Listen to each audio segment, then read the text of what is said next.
Welcome to the celebration of Kentucky history. This is normally the time when you would have tuned in to watch the Kentucky History Awards. But we're celebrating Kentucky history a little different this year. My name is Scott Alvey. I am the Executive Director of the Kentucky Historical Society. And I'm Dr. Mandy Higgins, the Community Engagement Administrator of the Kentucky Historical Society. Tonight, you'll see 7 individual stories of organizations that really encapsulate the ways that history is being done across the Commonwealth this year.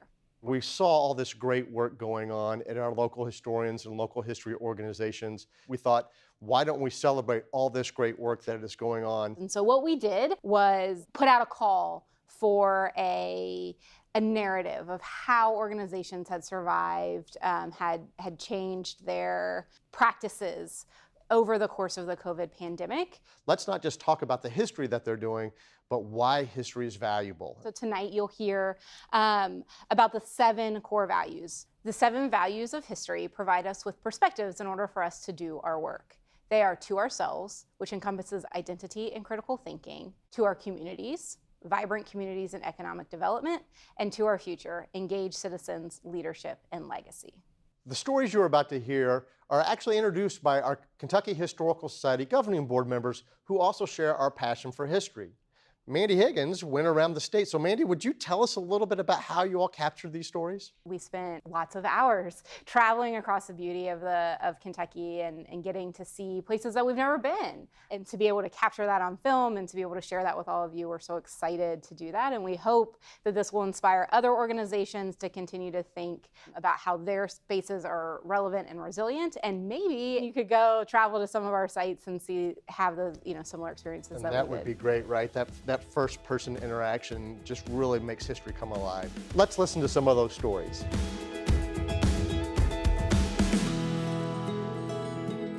It is clear the value of history extends from ourselves to our communities. But if this year has taught us anything, it is how crucial history is to our future. My name is Cynthia Torp, First Vice President for the Kentucky Historical Society Governing Board. We believe that Kentucky history engages citizens to craft solutions to contemporary issues, and that various perspectives, fresh ideas, and new voices can be united by history, all coming together to envision a better future. In Louisville, much of our history is told through historic sites, and 4 of these sites believed in the power of this unity. Together, they formed a coalition that is dedicated to telling a larger, more comprehensive history, one that brings the past to light and how it is reflected within our city today.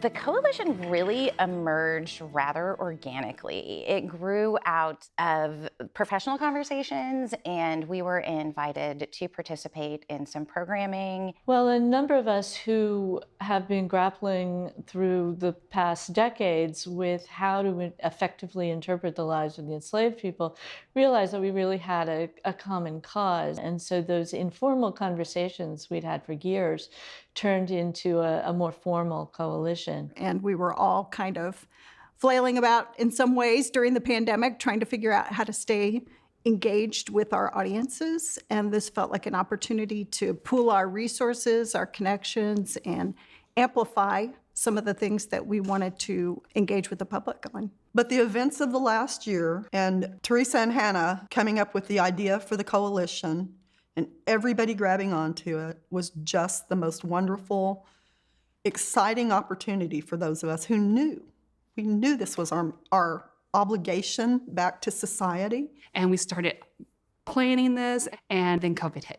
We started thinking about, well, what can we do in the interim? Everything that was happening here in Louisville with Breonna Taylor. And so thinking of ways that we could do some programming that stayed safe, we started thinking about virtual conversations. COVID did offer some opportunities. Our virtual conversations reached more people than they would have if we had held those in person, and they included visitors from even as far away as Canada. Just the idea that we have made this commitment and we formalize that is making people excited, and people want to get involved. We have connecting stories at all 4 of these sites of enslavement. I could fill this entire interviews with connections between the sites that are similar, because in a situation like Louisville, Kentucky, or any region of the world, you're going to have similar situations when you have similar lifestyles. So we found that by talking about the commonalities and the differences, we could be more effective together than we could be individually. Oxmoor letters have filled in so much information for Farmington. Our building plans were found in the Oxmoor letters. We have found so much information about the enslaved that it's just a natural fit for Farmington and Oxmoor to work together. Really, it was a concentration on, one, the interconnectedness of people here in the present, but also people in the past, but also a response to really what visitors were coming to our site seeking. The impact of Breonna Taylor on our visitors can't be denied. Almost every tour that's given, Breonna Taylor is brought up at Farmington by the visitors. And so we know we have a direct connection to this current event. We as historians know that this connection is not just to what is happening in the moment, right? There is some backstory to this. Kentucky, in a lot of ways, is unusual.